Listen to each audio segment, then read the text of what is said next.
l'ouverture officielle des travaux de la concertation nationale sur le mécanisme de la gestion des intrants subventionnés.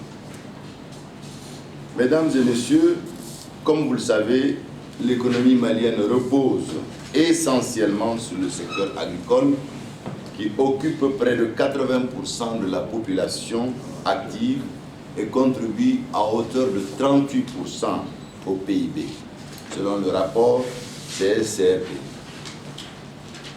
Au Mali, 43,7 millions d'hectares sont utilisables pour l'agriculture.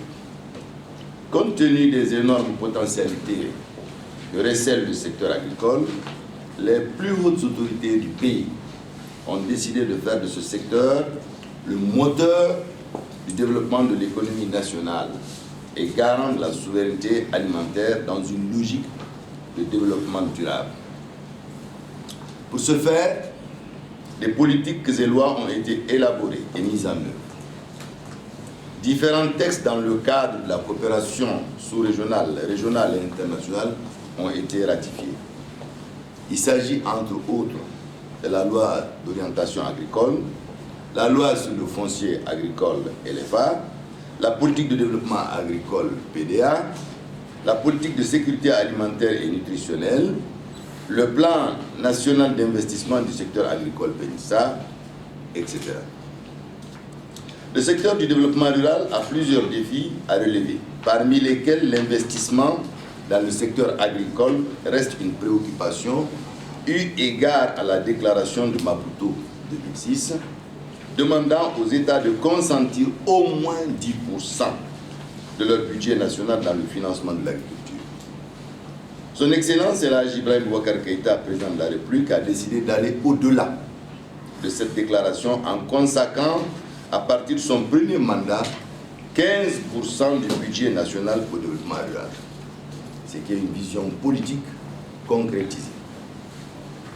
Mesdames et messieurs, en juin 2006, le sommet spécial des chefs d'État et de gouvernement de l'Union africaine a adopté les 12 résolutions sur les engrais liées à la déclaration d'Abuja pour la révolution verte africaine.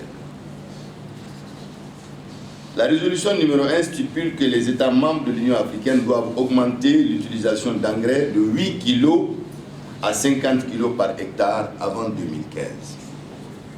Suite à cette déclaration et face à la hausse des prix des céréales et des intrants sur le marché à cause de la flambée des prix du pétrole, le Mali a mis en œuvre un plan d'opération riz pour la campagne 2008-2009 appelée Initiative riz. L'objectif était de faciliter l'accès des producteurs aux intrants afin de booster la production et la productivité agricole pour contribuer à l'atteinte de la sécurité alimentaire de notre pays. Mesdames et messieurs, chers participants, la réalisation de cette volonté politique s'inscrit en droite ligne de la vision prônée par les hautes autorités de faire du Mali un pays émergent où le secteur agricole devra jouer un rôle central. Pour atteindre cet objectif, l'une des approches stratégiques retenues porte sur l'intensification des productions agricoles à travers la poursuite de la subvention des intrants, des équipements agricoles et l'utilisation des techniques améliorées.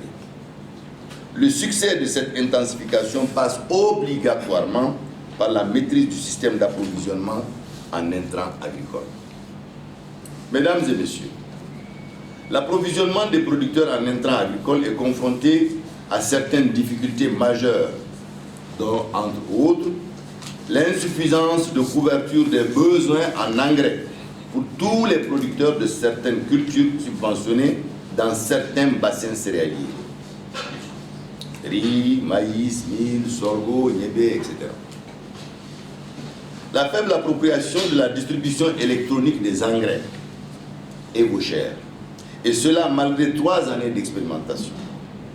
La multiplicité des outils de gestion, la faible prise en compte de l'orientation de la subvention suite aux différentes réflexions et études réalisées. Mesdames et messieurs, pour prendre en compte ces propositions, un manuel de procédure de gestion de la subvention des intrants agricoles a été élaboré et mis en œuvre en 2013. Ce manuel, après quelques années d'application, a montré ses limites. Il a été révisé en 2016 et en 2018 pour la prise en compte des insuffisances constatées dans son opérationnalisation. Malgré tous ces efforts, certaines difficultés persistent.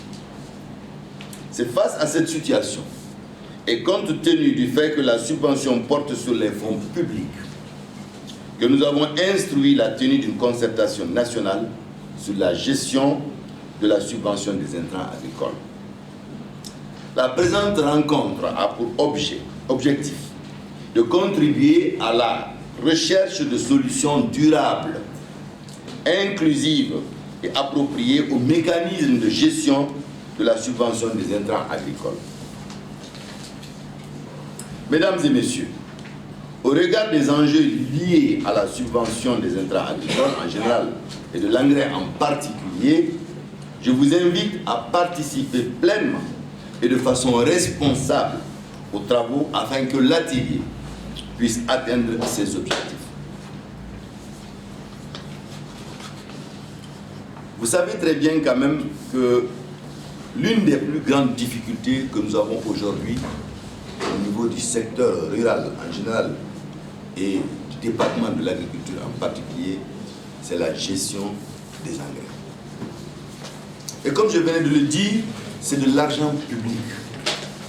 Et c'est des dizaines de milliards qui sont mis à disposition chaque année depuis la mise en place de cette politique. C'est des partenaires techniques et financiers qui nous accompagnent. Mais, très chers amis, malheureusement, je dis bien, il y a problème.